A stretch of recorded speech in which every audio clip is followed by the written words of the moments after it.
Non, au départ je lisais la religion musulmane en abstraction du réel parce que je n'étais pas encore français. Je ne me suis pas encore marié. Donc voilà, je pensais l'islam en fonction de ce que j'étais, comme beaucoup de musulmans. Vous étiez un jeune garçon. Avant le mariage, j'étais étudiant, je n'étais pas français, donc j'étais dans une perspective d'un retour au Maroc. Donc, pour moi, l'islam, c'est l'islam du bled, en rapport avec une culture majoritairement musulmane. Du pays d'origine. Voilà, donc j'étais dans les classiques, disons des choses comme cela. Quand je me suis marié, quand j'ai eu des enfants, j'ai dit, maintenant je suis français. Ma réalité, c'est la France. Si j'ai choisi d'être français, donc il faut en assumer les conséquences, parce que la citoyenneté française, ce n'est pas un papier, c'est un engagement moral, c'est un contrat qui m'oblige, puisque le Coran me dit « Awfu bil uqud » respecter le contrat. La citoyenneté, c'est un contrat. Donc je reste quand même un canoniste. Je reste un canoniste. Et donc j'ai dit, voilà, personne ne m'oblige de demander la nationalité française, mais je l'ai demandé, et je l'ai acquise, et donc je suis français. Donc j'appartiens à un destin, à la République, à une histoire, à la France. Donc depuis lors, je ne lis plus les textes de la même manière. C'est-à-dire, en réalité, lire le Coran et la tradition du prophète se fait avec deux manières. Lire le texte dans le contexte du texte, c'est une chose. Essayer de comprendre le Coran, comment il communiquait avec les contemporains, comment le prophète parlait avec les Arabes de l'époque. Il ne faut pas oublier que le Coran est 7e siècle. Comment il y avait ce compromis entre un principe divin absolu avec une réalité relative humaine. Ce qu'on appelle l'herméneutique fondamentale. Comprendre la communication divine dans une coupe historique bien définie. Mais comprendre le Coran et la tradition du prophète ici maintenant, c'est l'herméneutique appliquée. Et donc il faut changer d'épistémologie, c'est-à-dire à partir de la réalité française, la laïcité, le droit, la culture. Donc j'étais obligé d'étudier les sciences humaines, le droit, la philosophie politique, les principes de la République, parce que c'est ma réalité, c'est à partir de cette réalité que je vais lire les textes.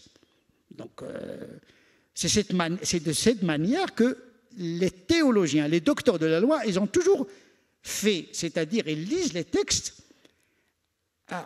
selon l'épistémé, pour évoquer le concept de Foucault, selon la manière de penser liée à une époque donnée. C'est pourquoi les musulmans n'ont jamais été commandés par le Coran. Il y avait toujours une médiation doctrinale. Il n'y a pas d'église, certes, mais il y avait toujours une médiation doctrinale. Le commun des musulmans n'interprète pas directement les textes. Il a besoin d'une doctrine herméneutique qui lui permet de passer à l'interprétation des informations scripturaires. Parce que dans le texte, on peut trouver la chose son contraire. Les textes, parce qu'ils ont été révélés dans des réalités contradictoires. 23 ans de révélation, la révélation a composé avec... Parfois il y a des guerres, parfois il y a la paix, parfois il y a la réconciliation. Donc les versets ne se révélaient pas dans les mêmes circonstances.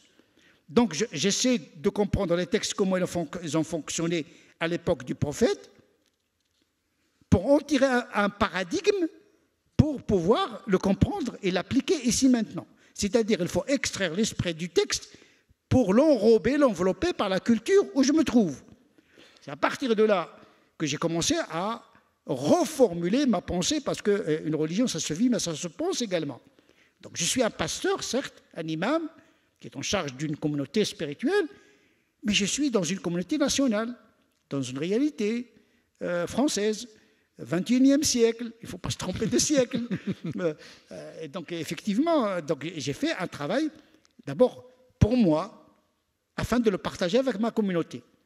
Mais entre mes convictions personnelles et la réception de mes pensées par la communauté, il y a un temps de latence et un décalage. Parce que ma communauté est travaillée par d'autres considérations. Parce que l'islam de France, en réalité, ce n'est pas un islam de France, c'est un islam maghrébin de France, un islam turc de France, oui. Un islam subsaharien de France, parce que de tout temps, l'islam a été enrobé dans les cultures Or, aujourd'hui, ce qui empêche l'intégration de l'islam dans la culture occidentale, ce sont les cultures d'origine qui se sont amalgamées avec la religion. C'est comme le principe actif qui se confond avec l'excipient. La religion, c'est un principe actif qui a besoin d'un excipient culturel, mais ma culture, je suis marocain au Maroc, mais ici, c'est la culture ambiante que je dois prendre en considération, non seulement le droit, parce qu'à un moment donné, j'avais fait l'erreur de conceptualiser, de théoriser l'islam en fonction du droit positif français. Donc adapter la pratique musulmane en fonction de ce que dit la loi. Si la loi me permet de porter des babouches, je vais porter des babouches. Mais en réalité, je me suis trompé. À force des lectures, bien sûr, il faut étudier beaucoup. J'ai découvert que la culture, elle est plus normative que le droit. La culture est Elle est plus normative que le droit. normative que le droit. Et oui, c'est la culture qui crée le droit. Donc agresser une culture peut aboutir à changer la loi. Donc, ce que j'appelais la charia de minorité, la contraction de la charia pour qu'elle s'adapte au droit français. C'est-à-dire que le droit du musulman, c'est le droit français, dans le cadre duquel le musulman va choisir des options éthiques personnelles à condition de ne pas troubler l'ordre public établi par la loi.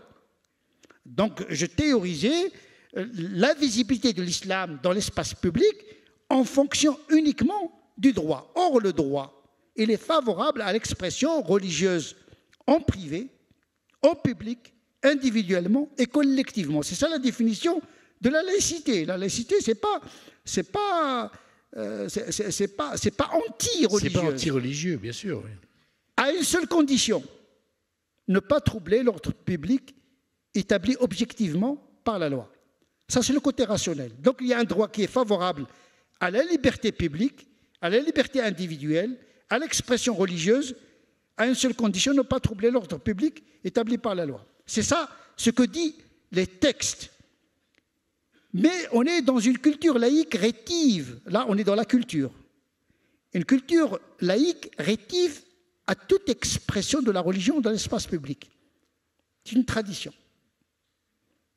Parce que la laïcité française s'est construite contre la religion au départ. Contre la religion catholique à l'époque. Oui, contre le clergé. Donc, on a gardé les traces de défiance à l'égard de toute religion. Hier, c'était le catholicisme, aujourd'hui, c'est l'islam. Donc, j'ai dit, attention, il faut changer de paradigme. C'est pourquoi j'ai inventé un autre concept qui s'appelle la théologie d'acculturation. C'est-à-dire que le musulman doit adapter son comportement dans l'espace public en fonction des codes culturels ambiants. Parce que ce qui gère les relations entre les citoyens français, ce n'est pas toujours le droit français, mais c'est les codes culturels partagés. Donc il y a une deuxième étape dans la théorisation de l'islam, du droit à la culture. S'assimiler dans les valeurs de la République et s'intégrer dans la culture française. C'est le double défi qui attend l'islam d'aujourd'hui.